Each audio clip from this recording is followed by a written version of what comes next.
malam ini kita akan memulai dengan pembahasan buku Wahyu, dan biarlah Tuhan yang akan menuntun kita semua dari manapun kita berasal, agama apapun kita. Ingat baik-baik, di tempat ini kita hanya mau agar kita boleh mempelajari firman Tuhan. Sebelum kita lanjutkan pembahasan buku Wahyu pasal yang pertama, saya undang teman-teman sekalian yang sudah bergabung dengan Zoom pada malam hari ini, kita tunduk kepala sejenak, kita satu dalam doa. Mari kita satu dalam doa. Bapa kami dalam sorga, terpujilah Engkau karena begitu besar kasih setiamu kepada kami.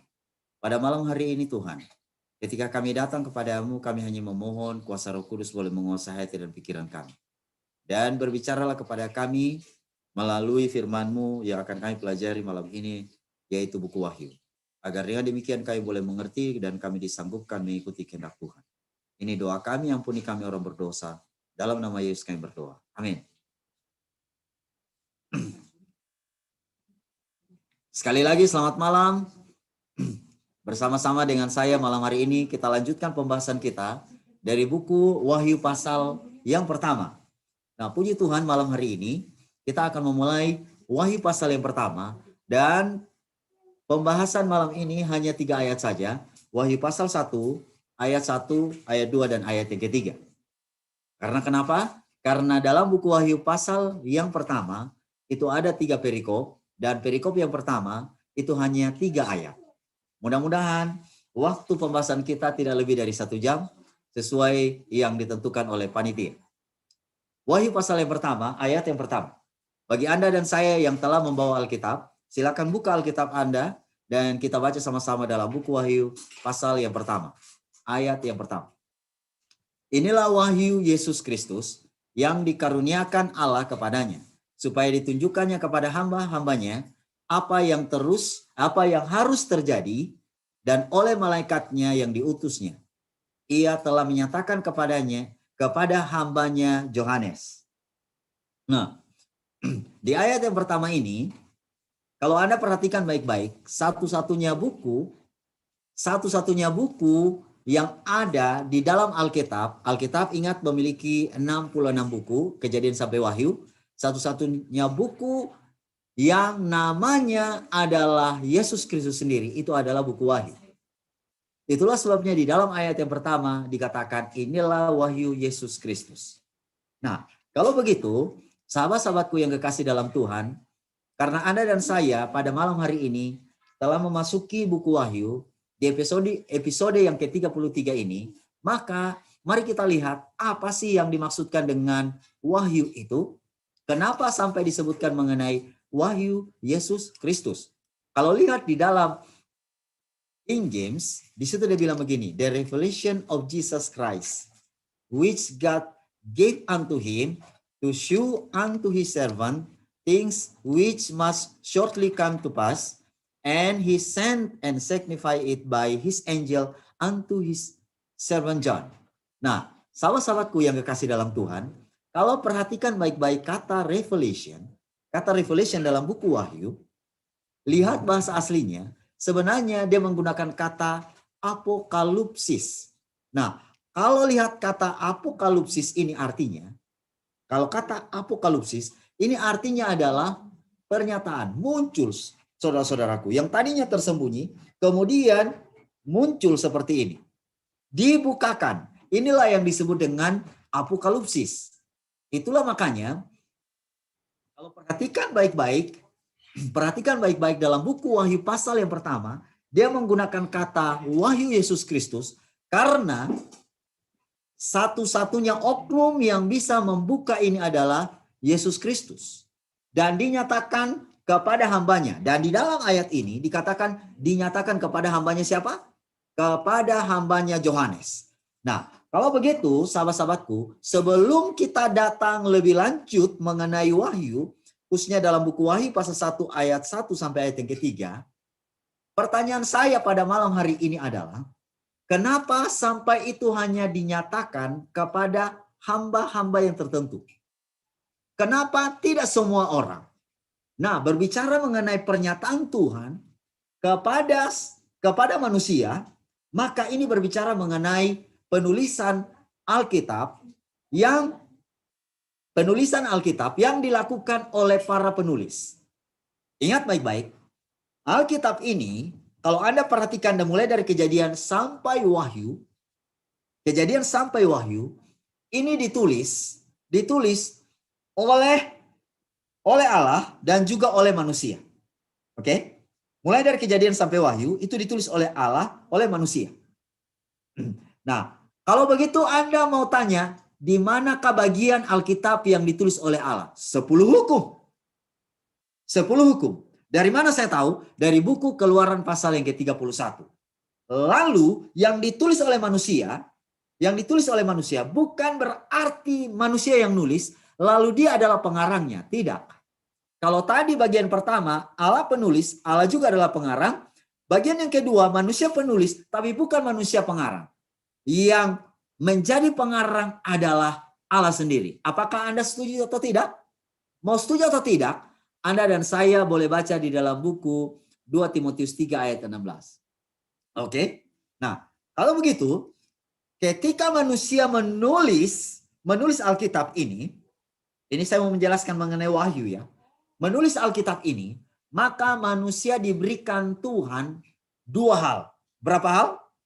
2 hal. Yang pertama adalah Tuhan menyatakan ada 2 hal. Yang pertama adalah ilham dan yang kedua adalah wahyu. Yang pertama adalah apa?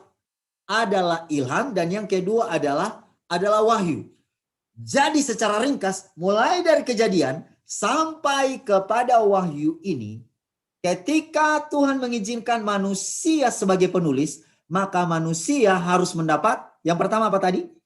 Ilham. Dan yang kedua adalah wahyu. Nah, kalau begitu, mari kita lihat satu-satu. Berbicara mengenai ilham, mari kita buka di dalam buku Ayub pasal yang ke-32 ayat yang ke-8. Ayub pasal yang ke-32 ayat yang ke-8, di situ dia bilang begini. Di dalam buku Ayub 32 ayat yang ke-8, dia bilang begini. Tetapi roh yang di dalam manusia dan nafas yang maha kuasa, itulah yang memberi kepadanya pengertian. Supaya lebih jelasnya, izinkan saya untuk share screen. Supaya Anda dan saya boleh lihat. Oke.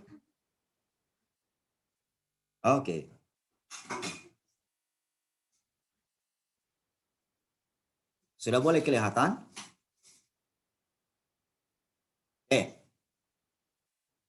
Nah, perhatikan baik-baik. Di dalam buku Ayub pasal 32 ayat yang ke-8. Perhatikan baik-baik ayat ini ya. Saya mau menjelaskan.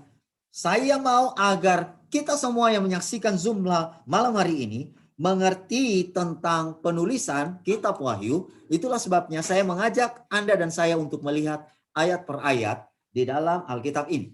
Nah, di dalam buku Ayub pasal 32 ayat 8, dia bilang begini. Tetapi roh yang di dalam manusia dan napas yang maha kuasa, itulah yang memberi kepadanya pengertian. Saya mau tanya, apakah Anda lihat di dalam ayat ini, dalam versi bahasa Indonesia, ada ditulis mengenai ilham? Tidak ada. Yang ada di situ dia bilang nafas yang maha kuasa. Oke, itulah yang Nah, tapi kalau Anda perhatikan baik-baik di dalam King James yang saya sudah taruh di bawahnya, di versi bahasa Indonesia, di bawah versi bahasa Indonesia, but there is a spirit in man. Dia bilang apa katanya? Ada roh di dalam manusia. Dan roh ini sudah tentu adalah roh Allah. And the inspiration of the Almighty give them understanding. Jadi dia bilang the inspiration of Almighty. Kalau dalam bahasa Indonesia dia bilang napas maha kuasa. Karena kenapa? Kalau Anda perhatikan bahasa asli, inspiration, itu ilham sebenarnya. Ilham. Itu kalau lihat di dalam bahasa aslinya, itu dia merujuk juga kepada napas. Kepada napas yang tinggal dalam diri manusia. Dalam roh yang bekerja dalam diri manusia. Dan kalau Anda dan saya tidak percaya, lihat di dalam buku 2 Petrus 1 ayat 21, di situ bahwa semua nabi, semua penulis Alkitab ini Mereka diilhamkan oleh Allah lalu menulis kata-kata yang ada di dalam Alkitab ini. Bukan oleh karena kehendak mereka. Jadi, kalau begitu apa artinya ilham? Karena Alkitab ini ditulis dua ya. Yang pertama ilham dan yang kedua adalah wahyu. Nah, ilham ini adalah pengertian yang diberikan oleh Roh Kudus yang bekerja dalam diri Anda dan saya. Pengertian. Pengertian tentang apa? Pengertian untuk bunuh orang, pengertian untuk balas dendam, pengertian untuk berzina, pengertian untuk apa? Oh, kalau Anda berbicara mengenai pengertian, ada pengertian yang sebenarnya diinspirasikan, yang dikuasai oleh roh jahat, dan ini bukan oleh karena, dan ini semua bukan hasil dari ilham Roh Kudus.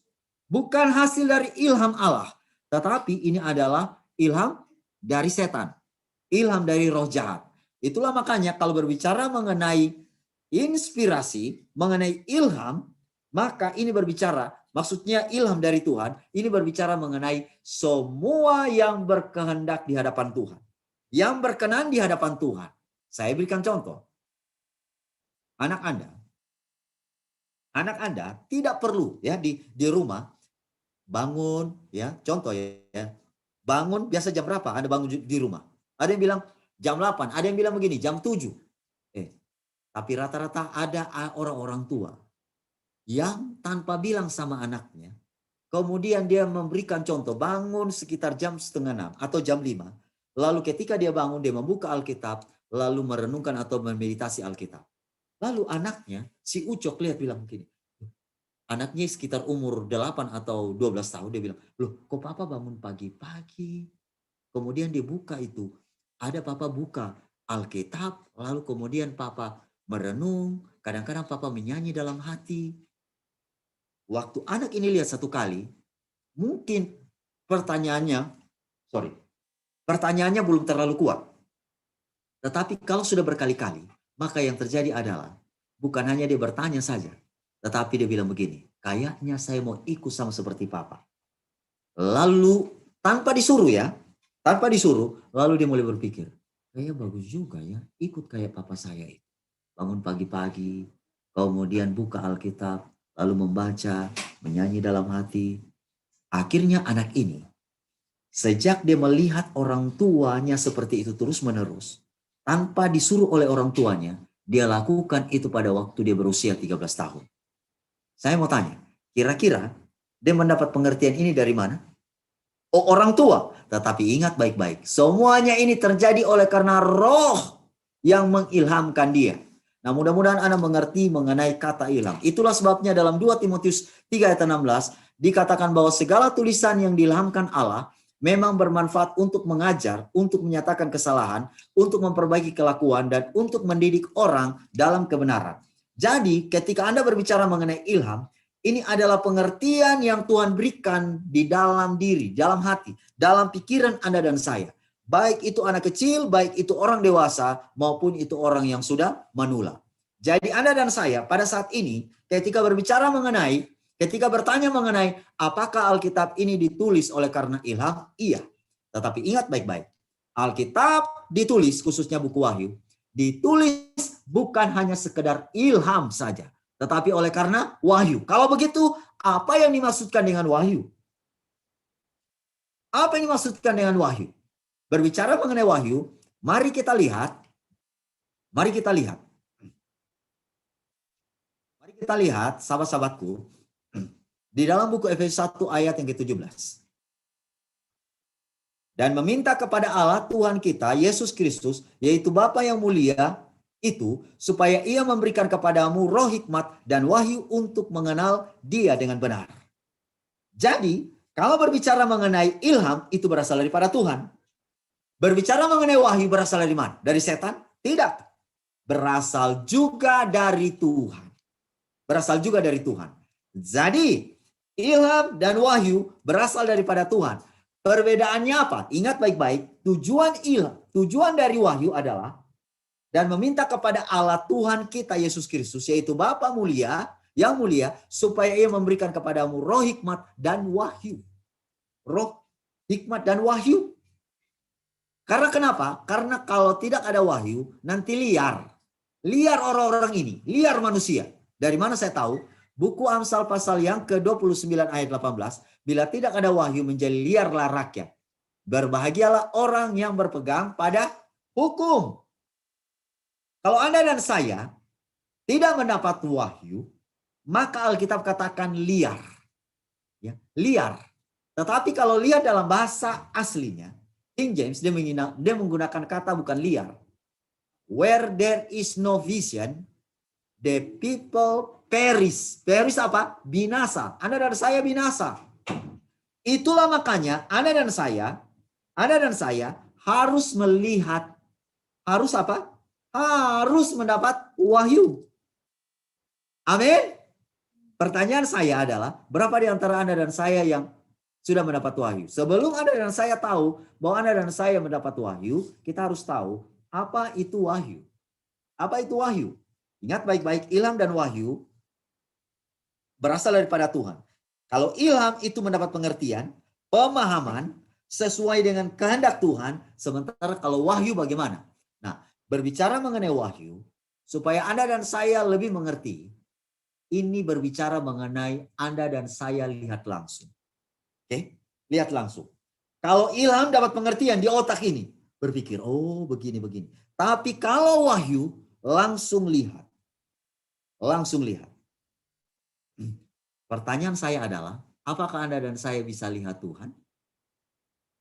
Oh, tidak bisa. Sejak Anda dan saya jatuh ke dalam dosa, tidak bisa lagi lihat Tuhan.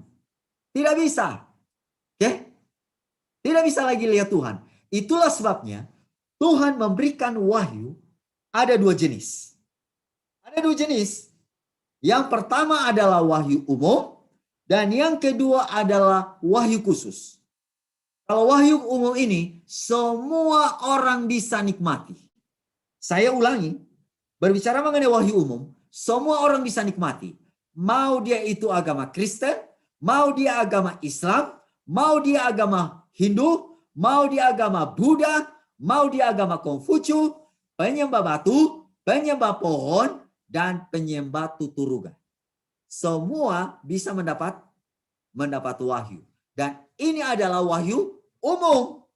Wahyu umum yang mana? Karena ingat, berbicara mengenai wahyu, ini adalah lihat langsung. Ilham dan wahyu beda ya, beda. Oke, nah berbicara mengenai wahyu umum, semua orang bisa nikmati. Contohnya, mari kita buka dalam buku Mazmur 19. Mazmur 19 ayat 1, dia bilang begini, langit menceritakan kemuliaan Allah, dan cakrawala memberitakan pekerjaan tangannya. Hari meneruskan berita itu kepada hari, dan malam menyampaikan pengetahuan itu kepada malam. Sahabat-sahabatku, Alkitab sementara mengatakan bahwa alam menceritakan kemuliaan Allah. Langit cakrawala dan alam menceritakan, alam yang bukan Allah. Alam menceritakan, nature menceritakan mengenai kemuliaan Allah. Saya mau tanya, yang bisa lihat alam itu apakah hanya orang Kristen? Orang Islam? Tidak. Yang bisa lihat alam itu adalah semua golongan agama. Dan ketika manusia lihat alam, maka ingat baik-baik, Tuhan berbicara lewat alam bahwa ada Tuhan. Ada Tuhan. Karena kalau Anda dan saya perhatikan alam ini dari satu objek yang paling sederhana, contoh kayak satu butir debu atau satu butir pasir. Bisa manusia ciptakan? Tidak bisa. Manusia hanya bisa menciptakan dari yang ada menjadi yang ada dan lebih baik. Tetapi manusia tidak bisa menyihir langsung tiba-tiba ada satu butir pasir, satu butir debu, satu batang pohon, satu bongkahan batu. Tidak bisa.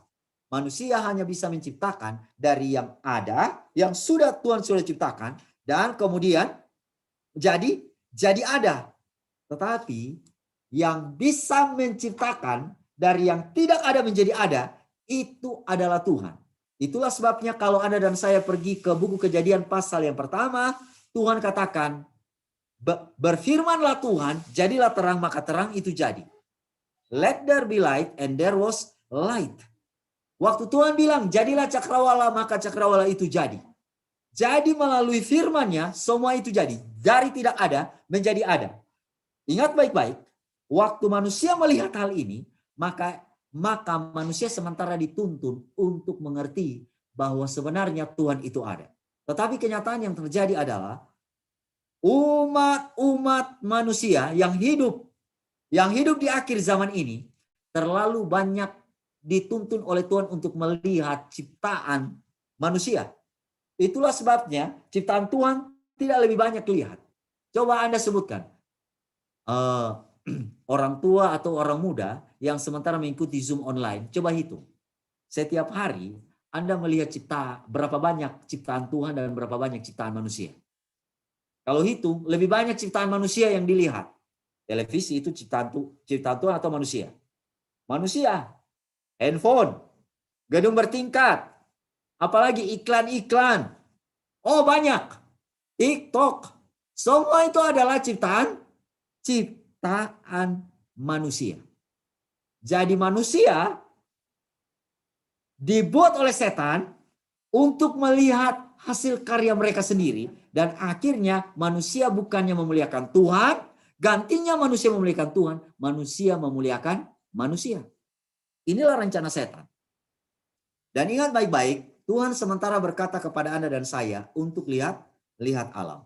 Lalu ayat yang berikutnya lagi adalah yang saya mau bilang kepada Anda dan saya malam hari ini adalah ayat selanjutnya berbicara mengenai wahyu umum. Wahyu umum yang pertama ini adalah alam, dan wahyu umum yang kedua adalah Roh Kudus. Mari kita lihat di dalam buku Yesaya pasal 63 ayat 11. Lalu teringatlah mereka kepada zaman dahulu kala, zaman Musa, hambanya itu, di manakah dia yang membawa mereka naik dari laut bersama-sama dengan penggembala kambing dombanya, di manakah dia yang menaruh Roh Kudusnya di dalam hati mereka. Jadi Roh Kudus ini ditaruh dalam hati mereka. Kata mereka di sini adalah bangsa Israel. Tetapi pertanyaan saya adalah, apakah hanya bangsa Israel yang diberikan Roh Kudus? Kalau kita mau terjemahkan ke zaman sekarang ini, apakah hanya orang Kristen yang diberikan Roh Kudus? Bagaimana dengan orang Hindu Buddha? Bagaimana dengan orang Islam? Bagaimana dengan agama-agama penyembah berhala? Bagaimana dengan animisme, dinamisme? Bagaimana dengan agama Sinto? Apakah Roh Kudus tidak datang kepada mereka? Oh, ingat baik-baik. Dua hal ini adalah wahyu umum. Yang pertama adalah alam dan yang kedua adalah Roh Kudus. Karena bukan hanya agama tertentu yang mendapat ini. Tetapi apa? Tetapi semua golongan agama. Semua lapisan masyarakat. Mau anak-anak, mau orang muda sampai orang tua, mereka semua, kita semua mendapat wahyu ini. Nah, kalau begitu, pertanyaan saya berikut adalah, bagaimana dengan wahyu khusus? Oh, wahyu khusus tidak bisa Anda dan saya mengatakan semua orang bisa menikmatinya. Kenapa? Kenapa tidak semua orang bisa nikmati? Berbicara mengenai wahyu umum, semua orang bisa nikmati. Itulah makanya kalau Tuhan Yesus datang minggu depan atau bulan depan, maka yakinlah, tidak ada yang bilang begini, Tuhan, saya belum tahu kebenaran itu kok. Kenapa saya harus masuk neraka? Jadi nanti kalau Tuhan Yesus datang, ada yang masuk neraka, mereka nggak bisa persalahkan Tuhan. Tuhan, saya belum tahu kebenaran itu. Tuhan, saya belum tahu tentang Engkau. Tidak ada. Karena kenapa? Tuhan memberikan wahyu umum. Semua orang bisa menikmati. Ya, tergantung pikiran masing-masing manusia. Nah, sekarang berbicara mengenai wahyu khusus, hanya orang tertentu saja yang bisa nikmati. Oh, siapakah itu? Siapakah itu yang bisa menikmati wahyu khusus? Wahyu khusus, dengar baik-baik. Hanya orang tertentu saja. Hanya orang tertentu saja. Kenapa ini bisa terjadi? Karena begini. Mari kita baca buku Yesaya pasal yang ke-59 ayat yang kedua. Oke. Sebelumnya, Yesaya 59 ayat yang kedua, dia bilang begini. Tetapi yang merupakan pemisah antara kamu dan Allahmu ialah segala kejahatanmu. Dan yang membuat dia menyembunyikan diri terhadap kamu sehingga ia tidak mendengar, ialah segala dosamu. Saya mau tanya, apa yang membuat Tuhan menyembunyikan wajahnya? Dosa. Jadi dengan kata lain, setelah Adam dan Hawa jatuh ke dalam dosa, tidak bisa lihat lagi wajah Tuhan. Mereka tidak bisa lihat lagi wajah Tuhan. Dan Tuhan bukannya ingin menyembunyikan wajahnya karena dia benci manusia, tidak. Tetapi oleh karena dosa yang menjadi penghalang. Dosa yang menjadi penghalang. Karena kalau seandainya Tuhan menampakkan wajahnya kepada Adam dan Hawa saat mereka jatuh ke dalam dosa, atau kepada anak cucu Adam dan Hawa, mati. Bukti yang nyata adalah, ada yang tahu berdoa di sini? Iya. Apa doa Anda? Bapa kami di sorga, kan? Tuhan Yesus ajarkan, Bapa kami di sorga. Pertanyaan saya adalah, waktu Anda berdoa, apakah Anda bisa lihat wajah Tuhan? Tiba-tiba Tuhan menampakkan wajahnya, dia bilang begini, ayo anakku, tolong buka mata. Ini aku di sini. Seperti itu? Mana bisa? Karena sejarah Alkitab mengatakan, saat manusia jatuh ke dalam dosa, maka yang terjadi adalah mereka tidak bisa lihat lagi wajah Tuhan. Dan oleh karena mereka tidak bisa lihat lagi wajah Tuhan, maka yang terjadi adalah hanya orang tertentu saja yang bisa melihat pernyataan Tuhan. Melihat pernyataan Tuhan. Siapakah mereka itu? Mari kita lihat. Di dalam buku Wahyu pasal yang ke-1 ayat yang ke-12. Oke. Hanya orang tertentu. Ini saya memberikan contoh wahyu khusus.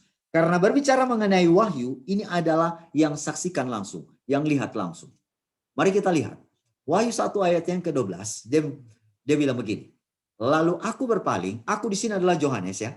Lalu aku berpaling untuk melihat suara yang berbicara kepadaku. Dan setelah aku berpaling, tampaklah kepadaku 7 kaki dian dari emas. Dan di tengah-tengah kaki dian itu ada seorang serupa anak manusia berpakaian jubah yang panjangnya sampai di kaki. Dan dadanya berlitkan ikat pinggang dari emas. Oke. Yohanes lihat langsung siapa? Yang pertama dia lihat 7 kaki dian. Kemudian di tengah-tengah 7 kaki dian ada seorang serupa anak manusia. Sekarang saya mau tanya Anda dan saya, siapakah anak manusia itu? Hah? Kalau Anda mau tanya siapakah anak manusia itu, lihat saja dalam buku Matius 24 ayat 44. Di situ Tuhan bilang begini, Yesus bilang, sebab anak manusia datang pada saat yang tidak kamu duga. Anak manusia di sini adalah Yesus Kristus.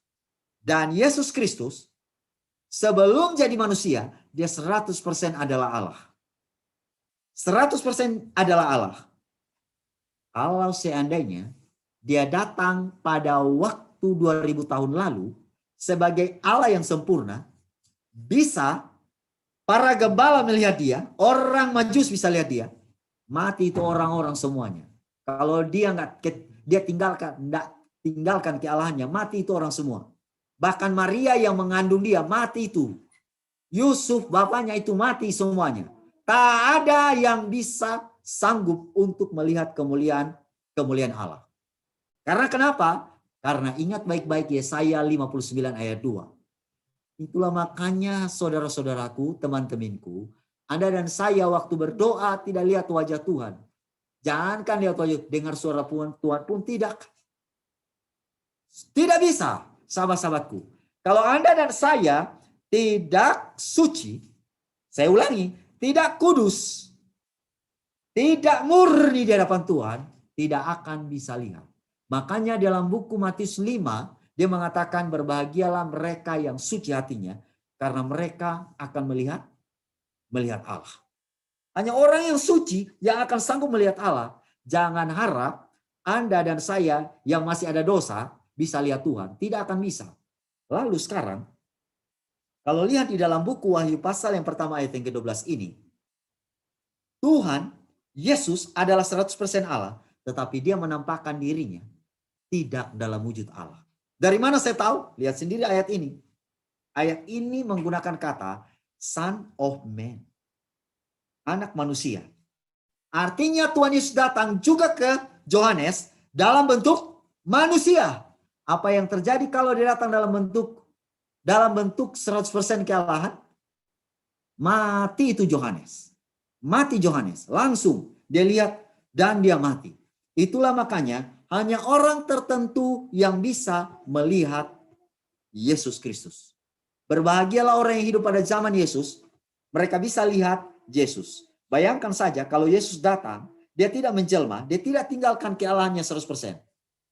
Tidak tinggalkan kealahan, masih ada. Habis itu orang Farisi, habis itu ahli-ahli Taurat yang mengejek dia, habis. Habis itu mereka semuanya. Nah, itulah makanya kalau berbicara mengenai wahyu yang ditunjukkan kepada Yohanes, ini hanya orang-orang tertentu saja yang bisa melihat. Dan di dalam buku Wahyu pasal yang pertama ayat yang ke-12, ini adalah bukti kuat. Bukti kuat. Oh, ada juga yang Tuhan menyatakan dirinya.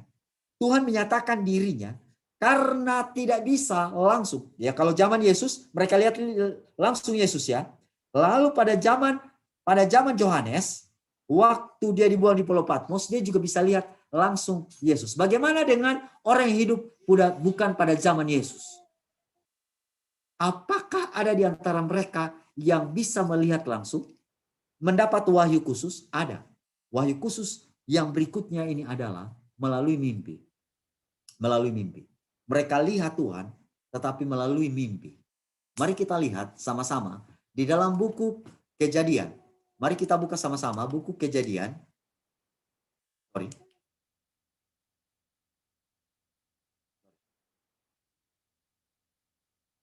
Saya tidak tulis ini ya.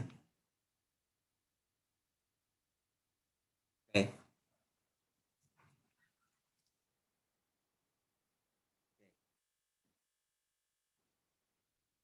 Saya tidak tulis sini. Tapi kalau Anda pergi ke, saya lupa ayatnya itu ya. Mengenai mimpi dari Yakub. Pada waktu Yakub dikejar oleh abangnya, pada saat dia sampai di Betel, di situ dia bermimpi dan dia melihat tangga itu naik, tangga yang di Betel ini ujungnya sampai ke sorga, dan pada saat yang sama dia melihat malaikat turun naik dari mana? Dari bumi ini sampai ke sorga. Dan ingat baik-baik, kenapa ini dinyatakan kepada orang tertentu? Ada yang bisa melihat langsung, ada yang harus lewat mimpi, dan ada juga hanya mendengarkan suara seperti Samuel. Ini dikarenakan karena Tuhan mengasihi manusia. Ingat, kalau seandainya Tuhan nyatakan ini kepada semua orang, dalam bentuk aslinya, maka manusia akan mati. Poin yang pertama, oleh karena Tuhan sangat mengasihi manusia. Karena kenapa? Ingat baik-baik tadi dalam buku Amsal, bahwa kalau tidak ada wahyu, maka manusia akan binasa. Akan binasa, saudara-saudaraku. Karena kenapa? Dengan pernyataan ini, maka pada akhirnya manusia boleh dituntun kepada keselamatan. Jangan pernah berharap manusia akan selamat kalau tidak ada wahyu. Justru manusia akan mengalami kebinasaan kalau tidak ada wahyu. Dan di dalam buku Wahyu pasal yang pertama yang tadi kita sudah baca, ayat yang pertama, inilah wahyu Yesus Kristus. Karena kenapa? Karena pernyataan Allah yang sangat jelas itu adalah melalui Yesus Kristus. Nah, sekarang mari kita datang di ayat yang kedua. Ayat yang kedua, Wahyu pasal yang pertama ayat yang kedua, Yohanes telah bersaksi tentang firman Allah dan tentang kesaksian yang diberikan oleh Yesus Kristus, yaitu segala sesuatu yang telah dilihatnya. Kalau Anda perhatikan baik-baik, di dalam bahasa Inggrisnya dia menggunakan kata who bear record of the word of God. Sekarang mari kita lihat. Kalau dalam bahasa Indonesia dia menggunakan kata Yohanes, sementara kalau di dalam bahasa Inggrisnya dia menggunakan kata yang telah bersaksi tentang firman. Yang, who bear record of the word of God. Nah, pertanyaan saya adalah, yang telah bersaksi, apa artinya? Dalam bahasa King James, dia menggunakan kata bear record. Nah, kata bear record, di dalam bahasa aslinya, di dalam bahasa Yunani, dia menggunakan kata Dia menggunakan kata martureo. Martureo. Jadi, martureo ini kalau diterjemahkan bahasa Inggris itu adalah to be a witness. Menjadi saksi. Menjadi saksi. Itulah sebabnya kalau Anda perhatikan baik-baik, yang mati syahid itu disebut dengan martir. Yang mati syahid oleh karena saksi. Menjadi saksi. Itu disebut dengan martir. Petrus mati oleh karena menjadi saksi disebut dengan martir. Kemudian saudara kandungnya Andreas juga mati di salib X. Oleh karena kesaksian Yesus, karena menjadi witness, dia mati, maka disebut juga martir. Thomas yang mati ditombak, oleh karena kesaksian tentang Yesus, maka disebut juga martir. Nah sekarang apa yang saya mau bilang kepada Anda dan saya malam hari ini? Yang saya mau bilang kepada Anda dan saya malam ini adalah begini. Kalau Anda dan saya sudah mendapat wahyu, tidak ada alasan untuk tidak menjadi saksi. Saya mau ulangi, kalau sudah mendapat wahyu, maka tidak ada alasan bagi Anda dan saya untuk tidak menjadi saksi. Lalu saya mau tanya balik lagi ya. Ada yang boleh angkat tangan malam ini saya tidak mendapat wahyu? Kalau Anda mengatakan bahwa saya tidak dapat wahyu, Anda berbohong. Karena ingat, di dalam Alkitab dikatakan bahwa kita semua bisa mendapat wahyu umum. Wahyu khusus betul hanya orang tertentu saja. Yang otak depannya bagus ini dapat wahyu khusus. Tetapi saya yakin dan percaya, Anda yang hadir malam ini menyaksikan melalui Zoom online, rata-rata Anda dan saya mendapat wahyu. Karena kalau tidak dapat wahyu, binasa. You and me will be perish. Jadi, saya mau tanya, ada yang boleh angkat tangan tidak dapat wahyu? Nah, tidak ada. Anda dan saya semuanya dapat wahyu. Kalau begitu, kalau Anda dan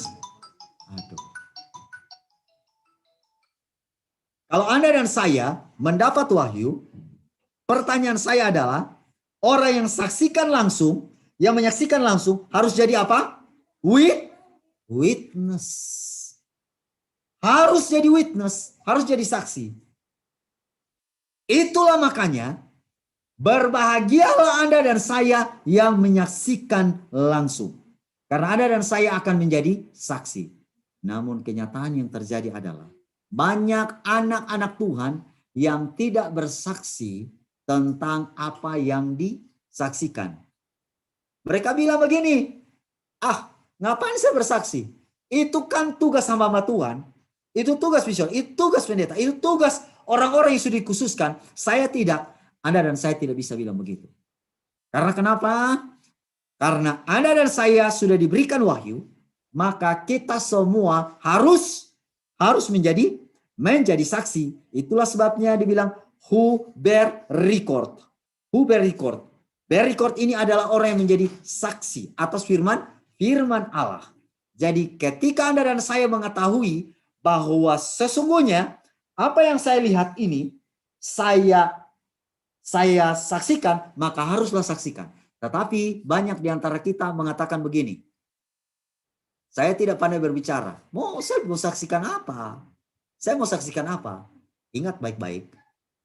Anda lihat alam, ceritakan bahwa Tuhan itu baik, bersyukur setiap saat, maka yang terjadi adalah, ini adalah bentuk dari to be a witness, bear record.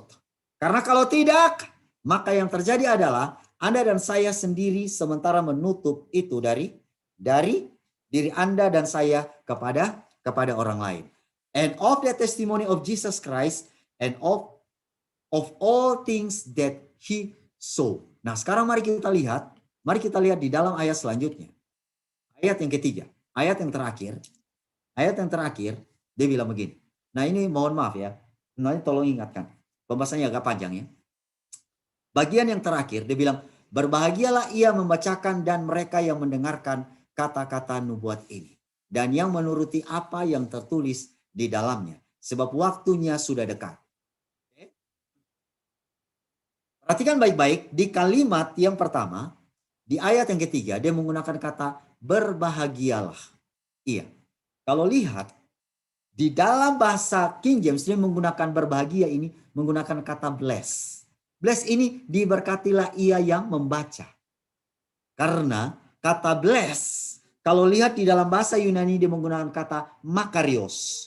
Makarios ini, pengertian pertama itu adalah diberkati.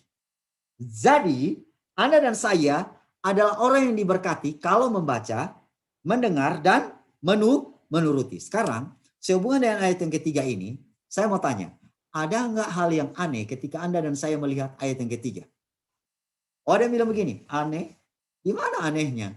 Tidak ada, menurut saya ada. Harusnya, kalau mau adil, dia harus tulis gini, berbahagialah mereka yang membacakan dan mereka yang mendengarkan.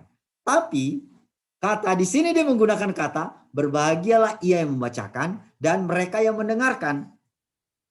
Yang membacakan dia menggunakan kata ganti orang ketiga tunggal, itu menggunakan kata ganti singular atau kata ganti tunggal, kata ganti pengganti orang ketiga tunggal. Sementara mendengarkan, dia menggunakan kata ganti orang ketiga jamak. Orang ketiga tunggal itu membaca, orang ketiga jamak itu adalah mendengar.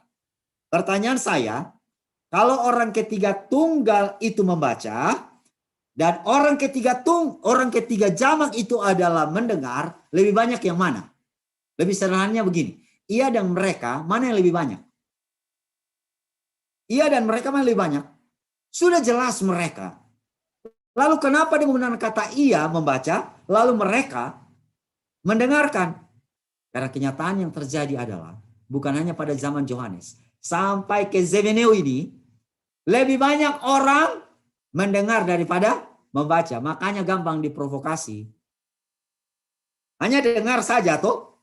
Dia dengar. Dia bilang, kamu tahu, orang itu dia bilang bahwa manusia ini biadab. Si Joko bilang, si Martin biadab.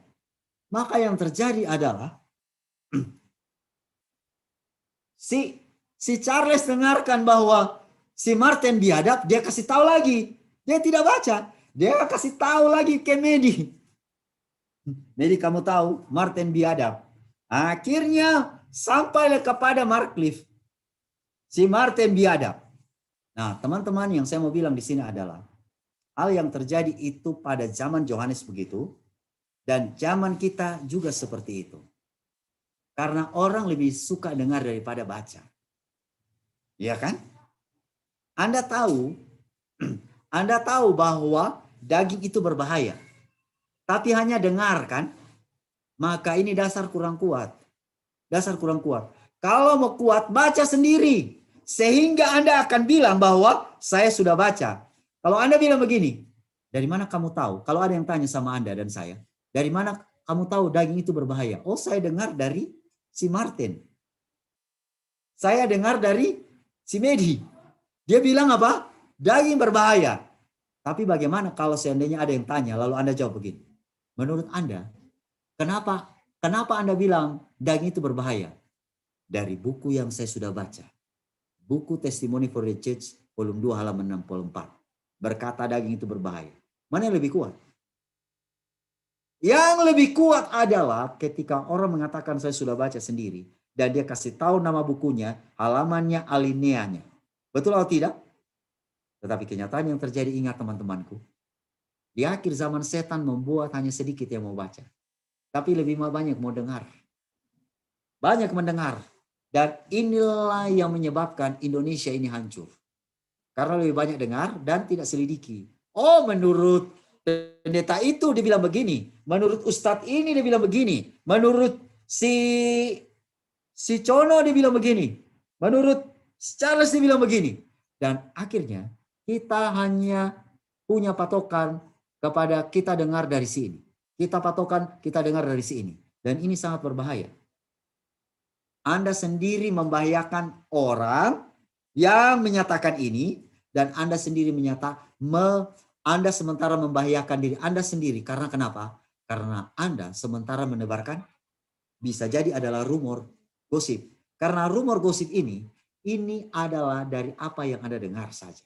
Belum tentu itu benar. Tetapi kalau Anda dan saya mau baca sendiri, mau tahu bahwa Alkitab ini benar, harus baca sendiri dan dengar. Ingat baik-baik, poin yang saya mau bilang di sini adalah, jadilah yang membaca, jangan hanya mendengar. Poin selanjutnya, ingat baik-baik, lihat baik-baik di sini. Alkitab bilang, blessed is he that read, and they that hear the words of the prophecy, and keep those things which are written therein, for the time is at hand. Perhatikan baik-baik, dia menggunakan kata dan. Dia menggunakan kata dan. Berbahagialah ia yang membacakan dan mereka mendengarkan dan yang menuruti. Dia tidak menggunakan atau. Kalau seandainya atau ditempatkan di situ, ya, berbahagialah ia yang mendengarkan atau mereka yang berbahagialah ia yang membacakan atau mereka mendengarkan atau yang menuruti, maka Anda boleh pilih salah satu. Benar? Benar. Tapi karena dia menggunakan kata dan dua kali ya, dan, maka tidak hanya membaca, tidak hanya mendengar, tidak hanya menuruti. Dengan kata lain, Anda dan saya tidak bisa memilih salah satu. Tidak bisa. Harus ketiga-tiganya. Harus ketiga-tiganya. Anda dan saya harus membaca, mendengar, dan menuruti. Kenapa Anda dan saya tidak menuruti? Kenapa banyak manusia di dunia ini tidak menuruti? Karena tidak membaca. Karena tidak mendengar. Ada yang lebih parah, sudah baca tetapi tidak mengerti. Maka yang terjadi juga adalah dia bagaimana mau menuruti sementara tidak mengerti. Itulah makanya kenapa sampai dia menggunakan kata dan, kita perlu baca dan dengar. Kita perlu baca dan dengar. Apakah hanya sampai di situ? Dan menuruti, sahabat-sahabatku. Dan ingat baik-baik. Anak-anak muda zaman sekarang, kenapa sampai pada zaman ini sedikit yang menuruti? Karena mereka baca hal yang salah. Pertama, membaca hal yang salah. Sudah jelas menuruti hal yang salah. Lalu dengar hal yang salah. Sudah jelas menuruti hal yang salah. Dan yang lebih parahnya lagi adalah mereka sudah memberikan contoh yang jauh lebih buruk dari apa yang Tuhan kehendaki. Saya berikan contoh. Saya waktu kecil, waktu SMP, saya suka nonton Power Rangers. Suka sekali saya nonton Power Rangers. Lalu, karena saya suka nonton Power Rangers, maka tahu apa yang terjadi setelah saya nonton Power Rangers? Saya keluar, saya ikut gaya Power Rangers. Pertama saya bayangkan dulu. Saya ambil helm. Saya tidak ada pedang, tapi saya ambil kayu, rangkai itu, bikin itu kayak pedang. Kemudian berusaha untuk pakai pakaian seperti Power Rangers. Kadang-kadang saya cari pohon yang agak tinggi, saya berdiri di situ dan lompat dari sana. Persis ikut gaya Power Rangers. Dilihat juga teman saya, ada juga yang ikut. Tahu apa yang terjadi? Ada yang lompat, tulangnya belum terlalu bagus, pada akhirnya patah kaki. Dan berteriak, aduh mama, aduh mama, aduh mama, aduh mama. Kakiku patah ini. Kenapa kau begitu? Karena nonton Power Rangers. Akhirnya tiru Power Rangers. Berapa banyak anak yang menonton TV lalu kemudian meniru. Ada yang mati oleh karena nonton Limbat. Dia lihat Limbat lompat di paku-paku, dia tiru juga Pada akhirnya dia juga tiru, lompat dari atas pohon ke paku-paku. Mati anak itu. Dan sahabat-sahabatku yang kekasih dalam Tuhan, kenapa banyak orang tidak menurut apa yang Tuhan kehendaki? Karena bukan membaca, mendengar nubuatan, tetapi membaca, mendengar hal yang lain. Membaca, mendengar objek yang lain. Dan inilah yang menyebabkan pada akhirnya jadi korban. Yang bahayanya bagi anak-anak muda pada zaman sekarang ini adalah mereka lebih menuruti kata hati, perasaan daripada prinsip. Kata hati ini adalah begini. Lebih suka mengikuti keinginan daripada apa yang Tuhan katakan. Ini keinginan. Keinginan Anda dan saya, ingat baik-baik, jangan sampai ikuti oleh karena apa yang Anda baca dan bukan, oleh karena apa yang Anda salah baca dan apa yang Anda salah dengar dan apa yang Anda salah lihat. Ini yang menyebabkan pada akhirnya keinginan ini terbentuk dan Anda sendiri sementara mencelakakan diri Anda dan saya dan juga orang lain. Nah, itulah makanya Tuhan menghendaki agar kita membaca, mendengar, dan menuruti apa? Menuruti apa? Bukan objek yang lain. Alkitab mengatakan prophecy, nubuatan. Sekarang, apa yang dimaksud dengan nubuatan? Apa yang disebut dengan nubuatan? Kalau Anda dan saya pergi dengan kata nubuatan, nubuatan ini artinya di dalam bahasa aslinya dia menggunakan kata prophecy. Beda dengan ramalannya. Kalau berbicara mengenai ramalan, ini berbicara mengenai sesuatu yang dinyatakan oleh manusia sehubungan dengan masa yang akan datang. Tetapi kalau berbicara mengenai nubuatan, ini adalah ramalan yang berasal daripada Tuhan yang diberikan kepada manusia dan sudah pasti itu akan terjadi. Sudah pasti itu akan terjadi. Karena kalau kita datang kepada buku Perjanjian Lama, semua yang dinyatakan di dalam Perjanjian Lama itu pada akhirnya digenapi di dalam Perjanjian Baru. Saya berikan contoh, Yesus dinubuatkan akan lahir di Bethlehem, dinubuatkan dalam buku Yesaya pasal yang ke-53. Lalu dia punya kehidupan akan mengambil 100% manusia, dinubuatkan. Dan itu terjadi atau tidak? Terjadi. Pada zaman Yesaya, orang belum lihat itu. Tetapi setelah itu, pada tahun 2 kurang lebih, maka Yesus lahir di Bethlehem. Maka yang terjadi adalah, orang boleh mengklaim bahwa nubuatan itu benar-benar terjadi.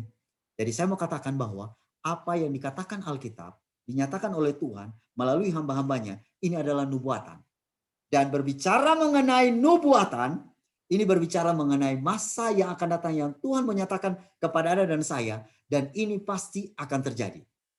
Manusia boleh mengetahui masa depan dan pergi kepada peramal-peramal di dunia ini, tetapi saya mau katakan bahwa itu bisa jadi tidak akan terjadi.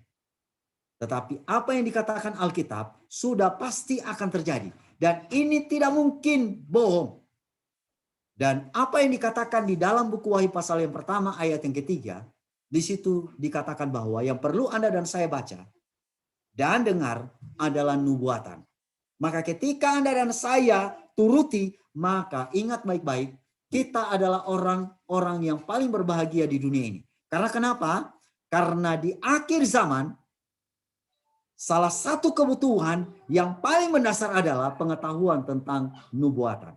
Banyak katakan bahwa nggak perlu, itu hanya orang tertentu saja. Tidak. Alkitab sementara mengatakan bahwa berbahagialah Anda dan saya yang membaca, mendengar, dan menuruti apa yang tertulis dalam kata-kata nubuat ini. Dan berbicara mengenai nubuatan, Anda dan saya perlu mempelajari buku Wahyu. Buku Daniel kita telah mempelajarinya.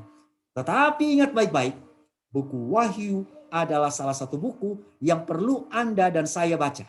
Karena kenapa? Karena di dalam kalimat yang paling terakhir, dia menggunakan kata, sebab waktunya sudah dekat. Sudah dekat. Yang hebatnya adalah,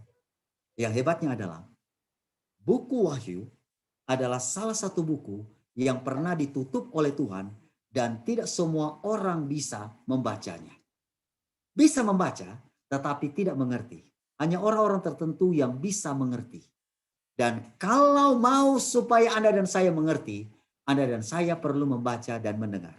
Dan menuruti apa yang tertulis di dalamnya. Belajar untuk menurut apa yang tertulis di dalamnya. Maka dengan demikian Anda dan saya adalah orang yang berbahagia. Orang-orang yang akan diberkati. Nah, di akhir dari pembahasan malam hari ini, Ini adalah dua teman saya. Yang satu ini orang Gorontalo, kemudian yang satu ini adalah orang dari Manado. Jadi mereka berdua ini sama-sama dengan saya. Dua-dua ini adalah teman saya, teman dekat saya. Jadi pada suatu kali mereka pergi ambil bambu. Jadi mereka mau bangun gubuk ini. Ini gubuk yang sementara ada di ladang kami. Lalu waktu itu, sementara mereka ambil bambu, tiba-tiba yang tinggal di tempat ini, di gubuk ini adalah cewek-cewek. Saya waktu itu tidak ada di tempat. Ibu-ibu dan juga anak-anak. Hanya ibu-ibu dan anak-anak. Jadi yang satu orang Gorontalo ini, dia sudah punya istri. Sementara yang kepala botak di belakang itu, dia belum punya istri. Dia masih single. Jadi waktu mereka pergi ambil bambu, hanya ibu-ibu saja, ya, tinggal di gubuk ini.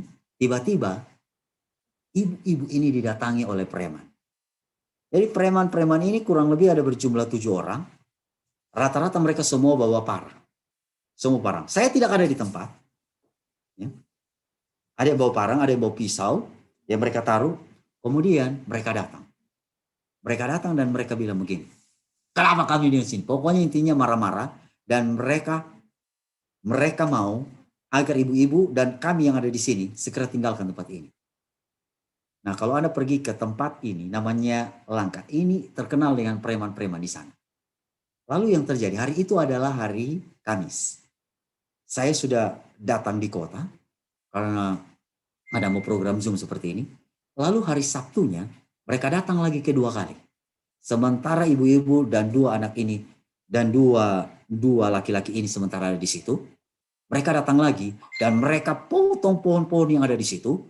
Lalu intinya adalah pada intinya tujuan kedatangan dari preman-preman ini mau agar ibu-ibu bersama dengan kami semua tinggalkan tempat itu. Nah, di tempat itu kalau sampai ada orang yang coba, walaupun itu dia miliknya ya, milik tanah itu miliknya. Kalau dia sampai tinggalkan tempat itu dalam keadaan seperti itu karena ketakutan, maka yang terjadi adalah preman-preman ini akan mendapat duit karena mereka bisa akan jual lagi tempat itu. Tujuan mereka hanya menakut-nakuti orang yang sudah tempati itu supaya orang itu pergi, lalu yang terjadi adalah mereka jual lagi dengan lebih mahal. Lebih mahal. Lalu yang terjadi adalah setelah mereka menakut-nakuti untuk kedua kalinya, satu minggu kemudian, waktu itu kami sementara buat camping di daerah di sekitar situ. 1 minggu kemudian, anak yang membawa, yang pergi ke atas membawa parang, menakut-nakuti, ya, otak utamanya ini, tiba-tiba waktu hujan dia dihajar petir. Jadi ibu-ibu di atas sudah berdoa, Tuhan tolong kami orang di sini tidak berdaya, tolong kami Tuhan. Lalu tiba-tiba orang yang menakut-nakuti ini tiba-tiba dihajar petir. Pak, waktu dihajar petir, kalau Anda pergi ke sini, kalau orang yang sudah di Sumatera ini, kalau sudah kena petir, itu artinya mati. Dan tradisi suku di sini, kalau sudah dihajar petir, maka dia harus ditanam di dalam lubang, di dalam tanah, digali tanah, tetapi dibiarkan kepalanya yang nongol saja. Jadi badan sampai ke kakinya ini, dari bawah sampai ke kaki ini masuk ke tanah. Jadi waktu dihajar petir mereka udah tanam dalam tanah, jadi kepala saja yang nongol, tiba-tiba petir hajar lagi. 2 kali. Pam! Lalu anak ini berteriak, Pak, mereka tarik anak ini, lalu dihajar lagi 3 kali. Tapi herannya anak ini tidak mati. Dihajar 1 kali pikirnya udah mati, ditanam di dalam tanah, dihajar kedua kali, anak ini berteriak lagi dan dihajar 3 kali. 2 hari kemudian anak ini masih hidup. 2 hari kemudian anak ini yang mengancam-ngancam di atas ini didatangi oleh ular. Ular berbisa. Kalau Anda pergi ke tempat kami, ini ada ular berbisa warna hijau yang di kepalanya ini ada mahkota. Jangan coba-coba Anda digigit oleh ular ini. Mati langsung. Dan ular ini mengajar anak ini. Saya hentikan ceritanya. Sejak saat itu anak ini paling takut. Takut apa? paling takut hujan. Dan tahu setelah hal itu terjadi, maka papanya datang ke teman kami, orang Advent ini, ya, meminta maaf atas perbuatan yang mereka telah lakukan. Kami mohon maaf. Lalu teman kami bilang begini, karena tidak sempat jumpai kami. Kenapa kalian pergi ganggu-ganggu mereka? Tidak, kami bukan ganggu. Kami hanya mau dukung mereka. Tapi kalian dukung, katanya kalian usir mereka dan meminta duit. Dan sejak saat itu tidak ada lagi yang pergi ganggu ibu-ibu dan juga kami di atas. Nah, sahabat-sahabatku yang kekasih dalam Tuhan, yang saya mau bilang di sini adalah, saya bukan mengatakan bahwa Tuhan hanya mengasihi orang-orang tertentu saja. Tetapi Tuhan mengasihi orang-orang yang tidak kenal Alkitab, sekalipun Tuhan mau agar mereka mengenal Tuhan mereka. Itu siapa? Sekarang ini di akhir zaman, di tahun 2021, kita mendekati waktu di mana Tuhan Yesus akan datang. Dan kiamat akan segera terjadi. Ada banyak orang-orang di luar sana yang bisa jadi mereka ini pakai jimat-jimat. Mereka tidak tahu Tuhan, tetapi Tuhan melawat mereka dengan cara Tuhan. Bisa jadi melalui petir, sahabat-sahabatku. Melalui petir. Tuhan mau melawat mereka. Tahu sejak peristiwa itu. Ada beberapa teman kami yang datang melawat mereka dan mereka open mind. Dan kami ngasih buku kebenaran. Menyingkapkan kebenaran kepada mereka dan mereka terima itu. Sahabat-sahabatku, tidak ada alasan bagi seorang pun di dunia ini. Yang walaupun dia itu preman. Dia itu adalah penyembah iblis. Dia itu menggunakan ilmu-ilmu hitam. Yang luput dari jangkauan Tuhan. Karena Tuhan bukan hanya mengasihi Anda dan saya menyaksikan Zoom malam ini. Tetapi Tuhan mengasihi orang-orang yang bisa jadi adalah preman, menggunakan ilmu hitam, dan Tuhan mau tuntun mereka dengan cara Tuhan sendiri. Yang perlu Anda dan saya lakukan adalah berdoa banyak. Minta sama Tuhan, Tuhan, saya belum mengerti buku Wahyu ini. Berdoa bertelut sama Tuhan. Agar demikian, Tuhan yang menuntun Anda dan saya. Bila perlu keluarkan air mata, sahabat-sahabatku. Sehingga dengan demikian, kita akan ikuti apa yang Tuhan kehendaki. Mari kita tunduk kepala kita satu dalam doa. Tuhan Bapa kami dalam sorga, terima kasih banyak malam ini kami telah membahas firman Tuhan. Biarlah Engkau berkati kami agar kami boleh mengerti. Dan kami disanggupkan untuk mengikuti kehendak Tuhan. Bukan hanya kami saja. Ada banyak orang di luar sana yang belum mengetahui tentang wahyu, tentang nubuatan. Tapi Tuhan memiliki cara tersendiri untuk menuntun mereka datang kepada kebenaran. Terima kasih Tuhan, ini doa kami. Di dalam nama Tuhan Yesus kami berdoa. Amin. Terima kasih, Tuhan Yesus memberkati.